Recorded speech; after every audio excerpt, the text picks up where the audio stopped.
11계단 채사장 지음 나를 흔들어 키운 불편한 지식들. 첫 번째 이야기, 공부 못하는 학생. 지금 생각해보면 전형적으로 조금 모자란 학생이었다. 밤마다 그런 학생이 꼭 있다. 공부를 잘하는 것도 아니고 그렇다고 잘 노는 것도 아닌 그냥 영혼이 육체를 빠져나가는 것만을 간신히 붙잡고 있는 학생. 나는 그런 학생이었다. 이런 부류의 학생은 스스로는 모르고 있지만 사실은 선생님을 가장 힘들게 하는 유형이다. 수업을 듣는 것도 아니고 그렇다고 반항을 하는 것도 아니고 슬금슬금 피해 다니기만 하고 말을 해도 헤헤 웃기만 할 뿐 알아듣지 못한다. 체벌이 있을 당시여서 선생님들은 많이 때리셨고 나는 열심히 잘 맞았다.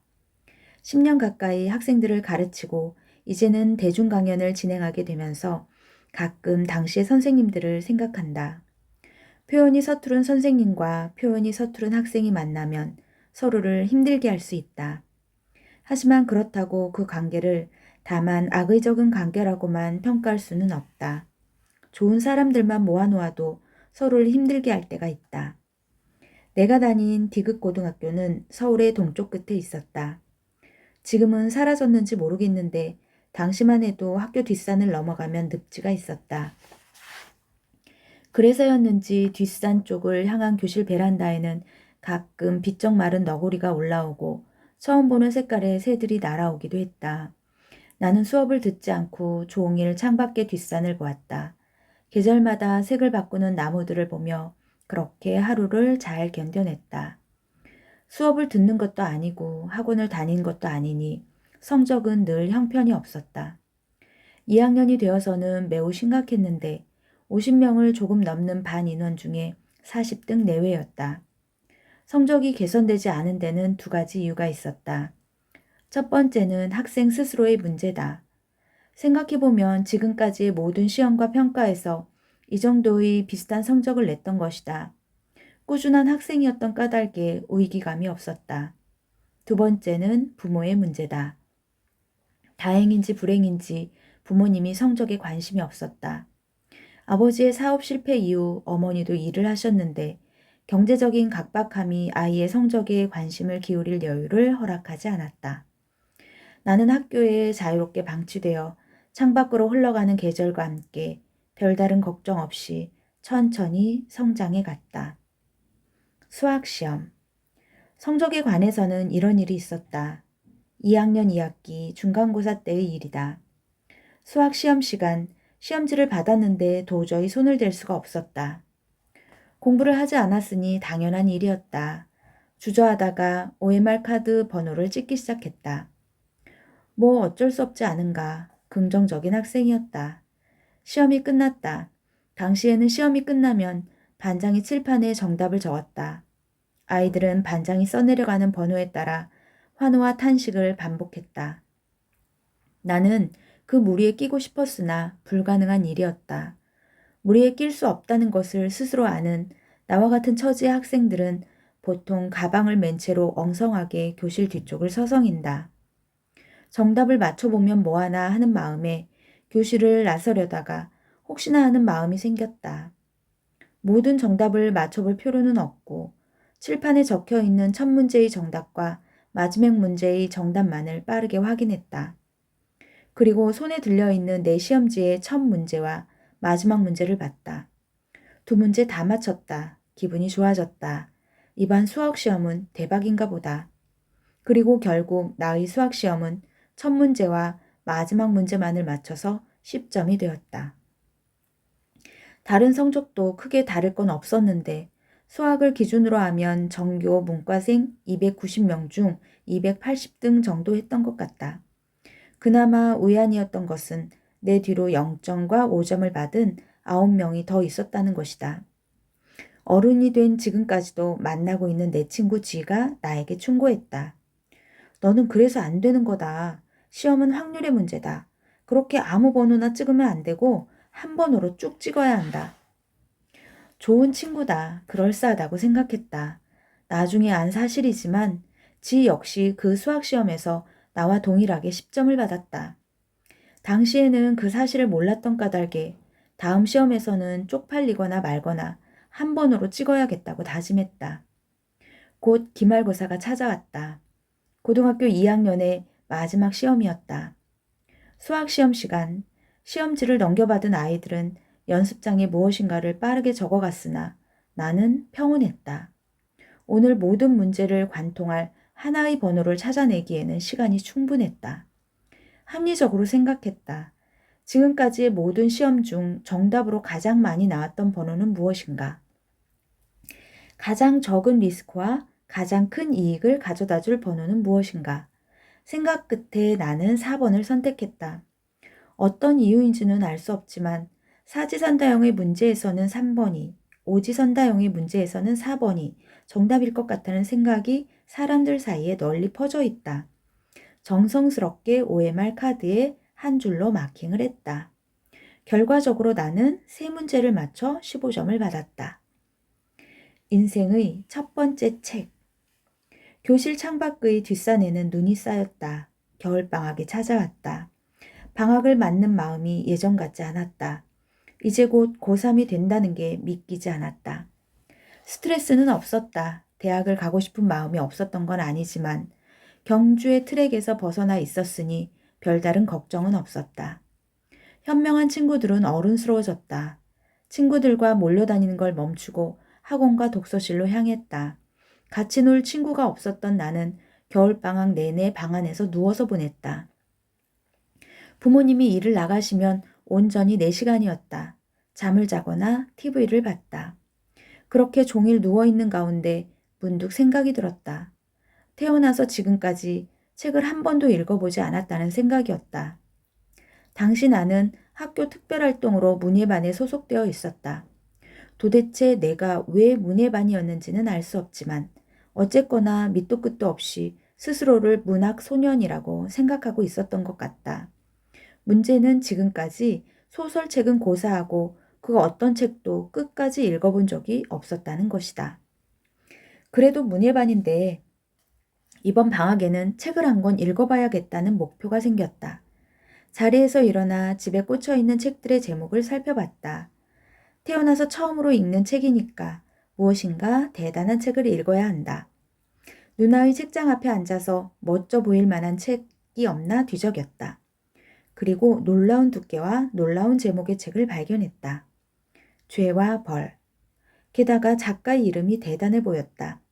도스토옙스키. 내 삶의 첫 책이 되기에 충분히 묵직한 책이라고 생각했다. 겨울방학의 절반 가까이를 죄와 벌을 끼고 살았다. 처음에는 몇 장을 넘기기가 힘들었다.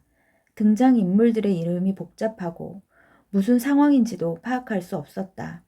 긴 문장에 익숙하지 않았던 까닭에 집중이 되지 않았다. 금세 졸렸다. 졸리면 잤다. 자다 깨면 읽었다. 그리고 결국 보름을 넘겨 다 읽었다. 죄와 벌의 마지막 페이지를 덮었을 때는 많은 것이 달라져 있었다. 나의 무기력한 일상은 산산조각 났다. 무한의 시간이 천천히 흐르는 칠흑 같은 내 영혼의 골방엔 깊은 균열이 생겼다. 빛이 새어 들어왔다. 나는 무엇인가 잘못 건드렸다는 걸 강하게 느꼈다. 죄와 벌. 당신이 이 책을 읽었는지는 모르겠다. 읽었다면 내용을 상기하기 위해, 읽지 않았다면 내용의 이해를 돕기 위해 간단하게 줄거리를 정리해보자. 죄와 벌의 내용은 다음과 같다. 19세기 중엽 러시아의 상트페테르부르크가 배경이다. 당시 이곳은 1917년의 러시아 혁명을 앞두고 사회적으로 불안한 상황이었다. 가난과 도덕적 타락이 만연했고 도심에는 빈민굴이 형성되어 있었다. 이야기는 상트페테르부르크의 센나야 광장을 중심으로 펼쳐진다. 주인공인 라스콜리니코프는 23살의 대학생이다. 법학을 전공했으나 현재는 휴학 중이다. 애칭으로 로자라고 줄여 부르기도 하는데 우리도 그렇게 부르기로 하자. 로자는 창백한 피부에 황갈색의 머리카락 그리고 짙은 색의 아름다운 눈을 가졌다. 외모는 준수한 편인데 문제는 행색이다. 가난 때문에 누더기 같은 옷을 입고 찌그러진 모자를 쓰고 있다. 그리고 며칠을 굶고 열병을 앓는 가운데 자기만의 생각에 빠져서 현재는 거의 신경쇠약 상태다. 그는 우연히 술집에 들렀다가 두 사람의 대화를 엿듣게 되었다. 그들의 대화는 근처에 살고 있는 전당포 노파에 대한 이야기였다. 노파 알료나 이바노브나는 가난한 사람들이 맡긴 담보물을 가차없이 빼앗고 그들을 대상으로 고리대금업을 해서 부를 쌓은 전형적인 악인이었다. 그런데 죽을 때가 가까워오자 자신의 사후 명복을 위해 모든 재산을 어느 수도원에 기부하기로 한 것이다. 두 사람은 다음과 같은 대화를 나눈다. A. 진지하게 하나 물어보자. 한쪽에는 못되고 병든 하찮은 노파가 있어. 모두에게 해만 끼치는 존재일 뿐만 아니라 내일 죽는다고 해도 전혀 이상하지 않은 노파지. 다른 한쪽에는 도움을 받지 못해 죽어가는 무수히 많은 젊은 사람들이 있어. 노파를 죽이고 그 돈을 빼앗아서 무수히 많은 가난한 사람을 도울 수 있다면 어떻게 해야 할까? B. 너는 어떻게 할 건데? 네 손으로 노파를 죽일 거야? A. 나는 당연히 아니지. 이 일을 나와는 아무 상관도 없으니까. 이 이야기를 들은 로자는 고민에 빠진다. 그리고 영웅에 대해 생각한다. 영웅이라면 어떻게 행동할까? 로자는 세상에 두 종류의 사람이 존재한다고 생각한다.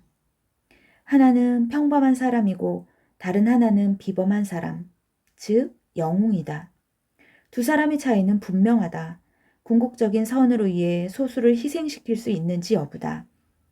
평범한 사람은 그러한 희생 앞에 주저하고 그것을 넘어설 수 없지만 영웅은 희생을 넘어서 궁극적인 선을 추구한다. 그렇다면 자신은 어떤 사람일까?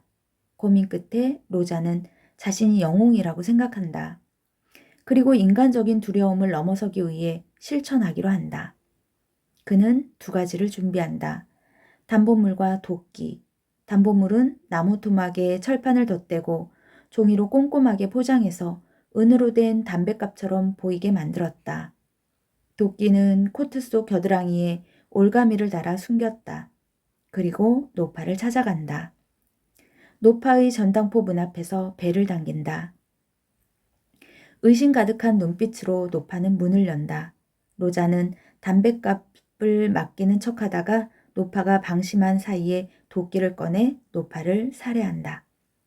그리고 하필이면 그때 집 안으로 들어서던 노파의 여동생도 당황한 나머지 살해한다. 운 좋게 사람들의 눈을 피해 도망친 로자는 훔친 물건들을 한적한 골목의 바위 밑에 숨겨놓는다. 계획은 실행되었다. 하지만 로자는 고통에 휩싸인다. 무엇인가 잘못되었다는 생각이 든다. 자신은 궁극적인 선을 위해 평범한 사람들의 도덕적 한계를 뛰어넘은 것이라고 믿고 있지만 알 수 없는 죄책감과 공포에 사로잡힌다.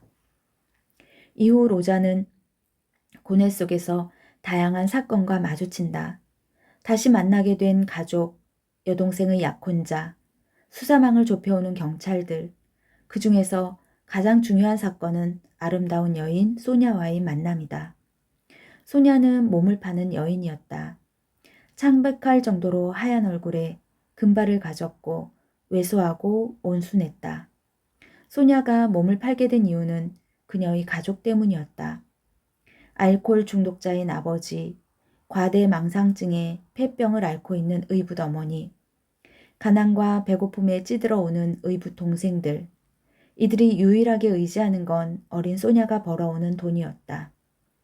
소냐 아버지의 죽음을 계기로 로자는 소냐를 만난다. 마차 사고로 죽은 그녀의 아버지를 집에 데려다 주었다가 그 허름하고 지저분한 새방으로 아버지를 보러 달려온 소냐를 만나게 된 것이다. 그 후 로자는 처음으로 삶에 대해 생각한다.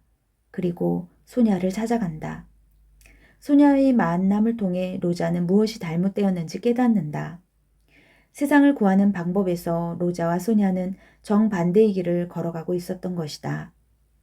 로자는 다수의 선을 위해서는 소수의 희생도 감수할 수 있다고 생각했던 반면 소냐는 자신을 희생함으로써 다수의 선을 실현했다. 로자는 소냐에게 자신의 죄를 밝히고 용서를 구한다. 소냐는 속죄를 위한 방법으로 교차로에 서서 자신의 더럽힌 대지에 입을 맞출 것과 사람들에게 큰 소리로 자신의 범죄를 밝힐 것을 요구한다. 며칠의 고민 끝에 로자는 경찰서로 가서 죄를 구한다. 8년형을 선고받은 로자는 시베리아 유영길에 오른다. 그 뒤로 소냐가 따른다. 유영 기간 동안 소냐는 로자를 돌보고 로자는 성경을 읽는다. 어느 이른 아침 강제 노역장의 한쪽 한적한 숲속에서 파랗게 밝아오는 하늘을 배경으로 로자와 소냐는 손을 잡고 나란히 앉는다. 공부의 시작. 나는 그렇게 죄와 벌의 마지막 장을 덮었다. 창밖으로는 천천히 눈이 내리고 있었지만 나의 내면의 평화는 이미 깨어졌다. 단조롭고 지루하던 일상은 무너져 내렸다. 나는 태어나서 처음으로 삶에 대해 생각했다. 인간은 자신의 삶을 바꿀 수 있는 존재임을, 그리고 이를 위해서는 결연한 의지와 실천이 따라야 함을 깨달았다. 로자의 행위가 옳았는지 옳지 않았는지는 당시 나에게 중요하지 않았다. 단지 그의 의지와 실천이라는 나에게는 없는 낯선 무언가에 나는 강하게 이끌렸다. 오늘은 여기까지 읽습니다.